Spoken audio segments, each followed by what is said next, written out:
practice into emotional freedom, which is inevitable freedom in every area of your life, ultimately, if you can truly own and embody the totality of your experience, then freedom is the reward, true feelings of freedom.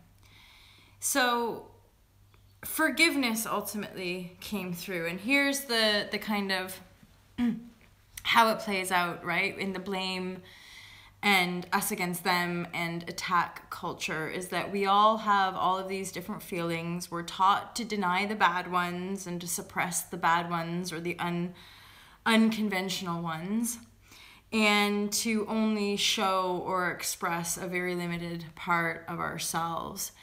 And because that's a kind of overall collective indoctrination, we end up relating to one another from that lower frequency, from that kind of shadow place of us against them. So a lot of times when we have emotional upheavals and we want to blame someone, the blaming masks the deeper wounds. And ultimately, that's the Eckhart Tolle expression of the pain body, or again, the ego. When we're triggered on the emotional level, we're seeking justification for the feeling. So we're pointing fingers and we're talking about our problems and we're complaining about all these people who do this bad or this wrong. Meanwhile, as we're complaining about it, we're just masking. We're just almost like scratching the wound, but we're so used to it that we want people to help to justify our scratching it, you could say. And that's where, we find ourselves holding on and being stuck in patterns and not being able to get ahead because we're constantly making excuses why it's okay for some people to be happy but not for ourselves, or it's okay for those people to be poor but that's not me, So we create these walls of separation basically between us and other is everything outside of us, including our own body. Okay, so why is forgiveness the gateway to emotional freedom? Well, it's ultimately one of the hardest things to do when we're really in the pain and we're really in the shit and we're not taught, and so we don't think we have to own it and we don't want to have to own it. It's a lot easier to blame my mother or blame my kids or blame whoever for how I feel rather than just sit there and have to ride it out.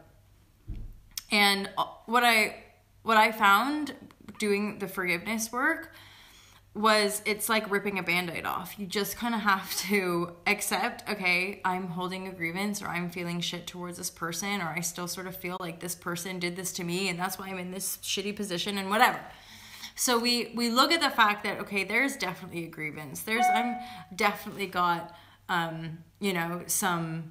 some stuff to deal with regards to that person. There's an emotional charge, a kind of negative or icky or sticky or tight emotional charge around somebody else. And in the truth of it, in oneness perspective, when we forgive, we're really only forgiving self for creating the barrier in the first place. What the other person chooses is their free will. So forgiveness lets ourselves off the hook and it lets the other off the hook. And it really does...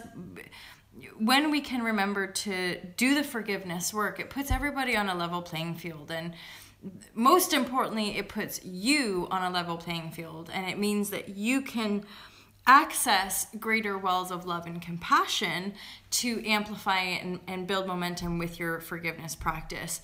It will get to the point where it's almost like forgiveness and judgment just become a lot more subtle, and you won't be needing to forgive as much because you won't be judging as much, and so you won't be carrying as much baggage, which is really just like resistance to love and unity. That separation is what creates the fear and the resistance in the first instance, right? So once we're doing all the emotional work and we're forgiving ourselves and we're forgiving other, and that becomes a default setting, we really start to kind of scratch the surface of freedom, because energetically we're not bound to other people's stories. So the more we practice forgiveness, the easier it is to be present for other people, to be able to hold space, to not have that knee-jerk reaction of wanting to fix someone else's problems because you recognize that they're self-created. So you just hold space for them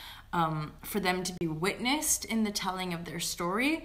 And then oftentimes what we find is even a silent presence while somebody's working through or expressing their story, that without trying to fix it or without labeling it as good, bad, wrong, or right, the presence alone helps to clarify the person's energy and gives them access to the highest or the best feeling thought or the best feeling story or the best feeling outcome.